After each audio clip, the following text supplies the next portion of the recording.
Hello बच्चा लोग, क्या हाल चाल।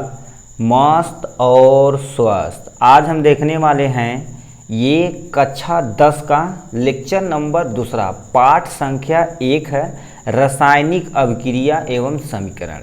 याद देखने वाले हैं रासायनिक समीकरण एक्चुअली होता क्या है, इसकी परिभाषा देखेंगे और ये कितने प्रकार के होते हैं इसे हम डिटेल में देखने वाले हैं।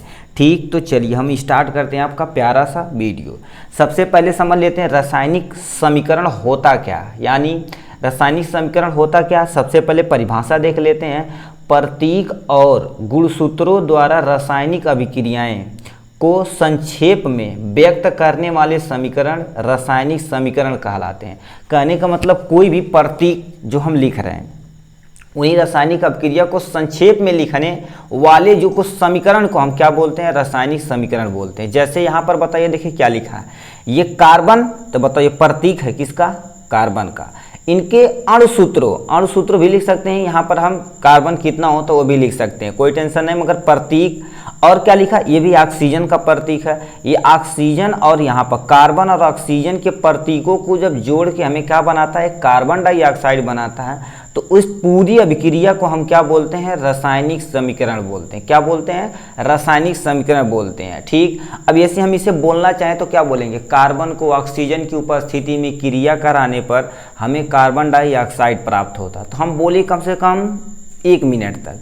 तो उसे लिखना चाहें तो कम से कम 2-3, हम एक लाइन में तो 1 या 2 लाइन में इसे हम लिखेंगे। मगर इन्हीं को संक्षेप में लिखना, क्या इन्हीं को संक्षेप में लिखना क्या कहलाता है, रासायनिक समीकरण कहलाता है।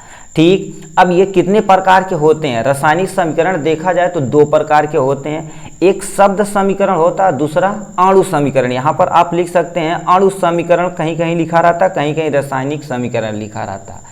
ठीक, तो हम पहले देख लेते हैं, मतलब रासायनिक समीकरण 2 तरह के होते हैं, एक शब्द समीकरण होता है, दूसरा रासायनिक समीकरण होता है। ठीक, कोई टेंशन नहीं।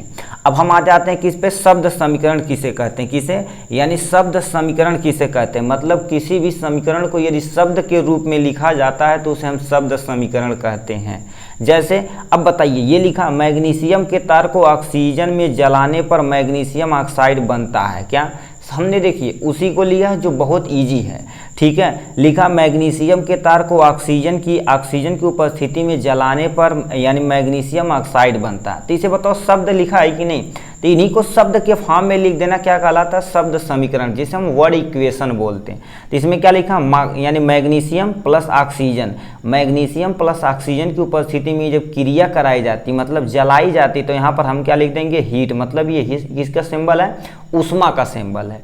ठीक, इसे हम क्या बोलेंगे, मैग्नीशियम ऑक्साइड प्राप्त होता है। यदि मैग्नीशियम ऑक्सीजन से क्रिया करता तो हमें मिलता है मैग्नीशियम ऑक्साइड। तो ये जो लिखा गया किसके रूप में लिखा गया, शब्दों के रूप में लिखा गया, तो इसीलिए हम इसे क्या बोलते हैं, शब्द समीकरण बोलते हैं। क्या बोलते हैं, शब्द समीकरण बोलते हैं। ठीक, कोई टेंशन नहीं। ये आपका प्यारा सा हो गया। अब हम आते हैं दूसरा, जिसे हम अणु समीकरण बोलते हैं, या केमिकल इक्वेशन, या कहीं कहीं मॉलिक्यूलर इक्वेशन भी लिखा रहता है। ठीक, जिसे हम अणु समीकरण, तो यहाँ पर हम लिख सकते हैं अणु समीकरण। ठीक है, अणु समीकरण जिसे हम अणु के रूप में यानी व्यक्त कर सकते हैं, उसे हम क्या बोलते हैं, अणु समीकरण बोलते हैं। ठीक, इसे हम ढांचा समीकरण भी बोल सकते हैं, क्योंकि आपके बुक में लिखा होगा ढांचा समीकरण। ठीक, तो यहाँ पर देखिए क्या लिखा है, मैग्नीशियम में जो शब्द के रूप में लिखा है इसे हम इंडिकेशन मतलब प्रतीक के रूप में लिख दिए। तो देखिए ये आपका क्या हो जाएगा, मैग्नीशियम ऑक्सीजन के साथ, ऑक्सीजन का सिंबल क्या होता है, O2 होता है। ऐसे रिएक्शन करके क्या कर देता है, इन्हें हम क्या कर देते हैं, ये जब इसके रूप में उपस्थिति में जलाया जाता है तो हमें मैग्नीशियम ऑक्साइड मिलता है। क्या मिलता है, मैग्नीशियम ऑक्साइड मिलता है। तो ये जो लिखा गया ऊपर ये तुम्हारा शब्द समीकरण है, और ये जो नीचे लिखा गया है तुम्हारा अणु समीकरण या तुम्हारा केमिकल इक्वेशन है, जिसे हम रासायनिक समीकरण भी कहते हैं। ठीक, तो ये बताइए, हम किसी भी समीकरण को 2 के रूप में लिखते हैं, इसके फॉर्म में और इसके फॉर्म में। अब जितना बुक में पढ़ेंगे सब क्या इसी के फॉर्म में आपको पढ़ना है। ठीक है, इतना समझ में आया। अब कुछ रासायनिक समीकरण लिखने के कुछ नियम जान लेते हैं। ठीक है, नियम जान लेते हैं। लिखा, अभिकारक व उत्पाद के बीच तीर का निशान होता है। अब अभिकारक क्या होता है, अब पहले लेक्चर में यदि नहीं देखें तो उसे थोड़ा सा देख लीजिए। देखिए, जो रासायनिक समीकरण में सबसे पहले लिया जाता, तीर के जो पीछे रहता, उसे हम क्या बोलते हैं, अभिकारक बोलते हैं। क्या बोलते हैं, अभिकारक बोलते हैं। ठीक है, अभिकारक बोलते हैं, और ये जो बन के तैयार हुआ उसे हम क्या बोलते हैं, उत्पाद बोलते हैं। क्या बोलते हैं, उत्पाद बोलते हैं। तो इन्हीं को दोनों को, यानी बीच में क्या होता है, किस चिन्ह का निशान लगा होता है, इस चिन्ह का, एरो का, तीर का निशान होता है। पहला नियम ये लगाना लगाना लगाना है। लिखा दो अभिकारक या दो उत्पाद को जोड़ने के लिए धनात्मक यानी धन का चिन्ह लगाते हैं। दो अभिकारक को जोड़ने के लिए, देखो दो अभिकारक, एक अभिकारक, दो अभिकारक, दो अभिकारक को जोड़ने के लिए हम क्या धन का चिन्ह का प्रयोग करते हैं कि नहीं। तो नियम नंबर दूसरा। देन और आते हैं, देखिए अभिकारक हमेशा क्या कर देता है, तीर के पीछे, तीर के पीछे हमेशा अभिकारक लिखा जाता है। तीर जिस साइड दिखती है ये तुम्हारा क्या होता है, उत्पाद होता है। क्या होता है, ये आपका अभिकारक होता है जो तीर के पीछे लिखा जाता है, और ये जो बन के तैयार हुआ तो उसे हम क्या बोलते हैं, उत्पाद बोलते हैं। ठीक, तो ये था आपका रासायनिक समीकरण के बारे में।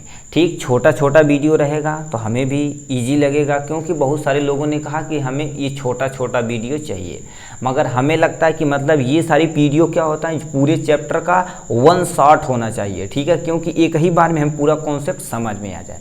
यदि आपको छोटा छोटा अच्छा लगता है तो बोलेंगे, इसी तरह से हम अपलोड करते रहेंगे। यदि कहेंगे वन शॉट वीडियो तो हम उसी तरह से हम उसे भी अपलोड करते रहेंगे। ठीक, आज के लिए बस इतना ही, फिर मिलेंगे नेक्स्ट वीडियो में नेक्स्ट टॉपिक के साथ। तब तक के लिए bye bye and take care.